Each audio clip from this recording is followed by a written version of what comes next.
বাবাজি ওর নাম হলো হানি, আমার সাথে শুরু দেখাশোনা করে। হানি এলো তো দুলো ভাই।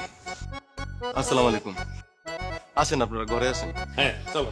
হালার পর জামাই, তুমি যে এইগুলো কি লেগে আনছো এটা আমি বুঝি না মনে করছো? আবার ওই যে পরিচয় করে দিই, এগুলো আপনার নাতিন জামাই। আপনার লোক তো দেখা হয় নাই, এই দেখা করার জন্য আসছি। কেমন আছেন? ও দলিল, দলিল হইলে এখানে সই দিয়া সবকিছু বুঝালাম।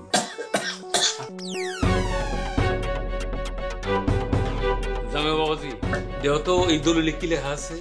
আসলে আমরা জানি না, আমি কেমনে দেখবো করবো। আরে কও কি, বিয়ের সময় না ঘটক করলো তুমি নাকি মেট্রিক পাস দিছো? না, ঘটকে তো বেজার লাগাই দিছে, ঘটকে তো মেলা কথাই কয়। বলছিল তো ময়না বলে মেট্রিক পাস, পরে তো দেখলাম সরু সরু পারে না, গন্ডমূর্খ। আপনারা থাকতে পারলে থাকেন, না থাকলে চলে যান। এ হানিফ, দলিল দাও কইতাছি, সিনো আমারে বিশাল গ্যাংয়ের সাথে দলিল কিন্তু আমি ডাক দিলে কিন্তু উড়াই লয়ে যাবো গা। দলিল দাও। একদম সামনে আইবেন না, সামনে আইবেন না কিন্তু কইতাছি। হায় আল্লাহ, কয় কি?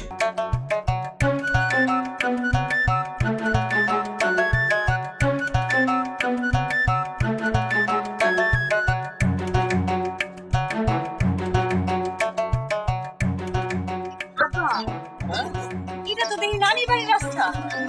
আরে নানি বাড়িতে যাইতেছি।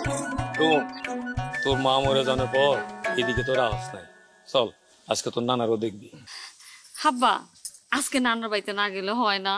আরে চল না, এক কামে যদি দুই কাম হয়ে যায় তাহলে মন্দ কি?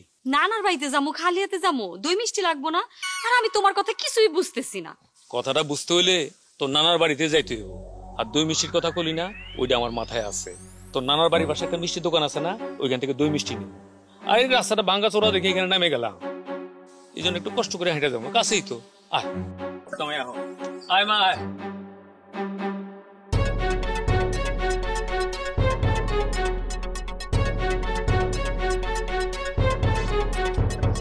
সব খালি হানি হানি। আসসালামু আলাইকুম। ওয়ালাইকুম আসসালাম। হানিফ ভাই, আমার নানা কেমন আছে? ঘরে আহো, ঘরে এলি দেখতে পারবা।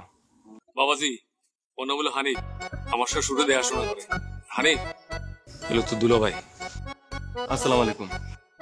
আসেন, আপনারা ঘরে আসেন। হ্যাঁ চলো।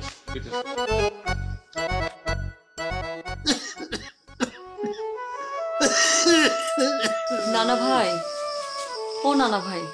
কদিন ধরে কথা কয় না, যা কয় সব ইশারায় কয়, আর আমিও বুঝালে। আব্বা দই মিষ্টি আনছি, মনে করে খাই লবে। হালার পর জামাই, তুমি যে এইগুলো কি লেগে আনছো এটা আমি বুঝি না মনে করছো?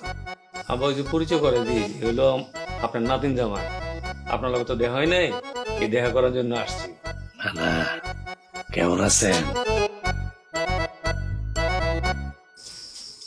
হ্যাঁ, জি গাইতেছে, আপনারা কি লেগাইছেন? আব্বা আবার একটু বিপদে পড়ছি, কিছু টাকা লাগবে।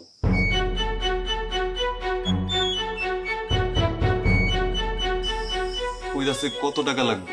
এই 6 লাখ।